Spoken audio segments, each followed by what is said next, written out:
মানুষ যখন দুইটা জিনিসের জিম্মাদার নিয়ে নেবে, আমি রাসূল বলে দিলাম তাকে জান্নাতে নেওয়ার জিম্মাদারি নিয়ে নেব। সুবহানাল্লাহ পড়েন। আমার নবীজি বলেন, ও দুনিয়ার উম্মত শুনে নাও, তোমরা যখন দুইটা জিনিসের জিম্মাদারি নিয়ে নিবে, আমি রাসূল বলে দিলাম, আমি রাসূল তোমাদেরকে জান্নাতে নেওয়ার জিম্মাদারি নিয়ে নেব। এক নাম্বার হলো দুই সোয়ালের মধ্যবর্তী স্থান জিহ্বা। এই জিহ্বার যদি জিম্মাদারি তোমরা নিয়ে নাও, তাহলে তোমরা, আমি রাসূল বলে দিলাম, তোমাদেরকে জান্নাতে নিয়ে যাওয়ার জিম্মাদারি আমি রাসূল নিজে নিয়ে নিলাম।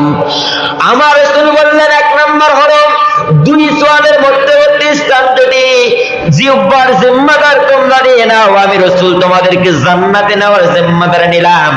আর দুই নম্বর হলো দুই উরুর মাঝখান লজ্জা স্থান, এর যদি তোমরা হেফাজতকারী হয়ে যাও, এটার যদি হেফাজত করো, আমি রাসূল বলে দিলাম তোমাদেরকে জান্নাতে নিয়ে যাওয়ার জিম্মাদার আমি রাসূল নিজ হাতে নিয়ে নিলাম। তাহলে দুইটা জিনিসের জিম্মাদারি যদি আমরা নিতে পারি, রাসূলের স্পষ্ট হাদিস, রাসূল আমাদেরকে জান্নাতে নিয়ে যাওয়ার জিম্মাদারি নিয়েছেন।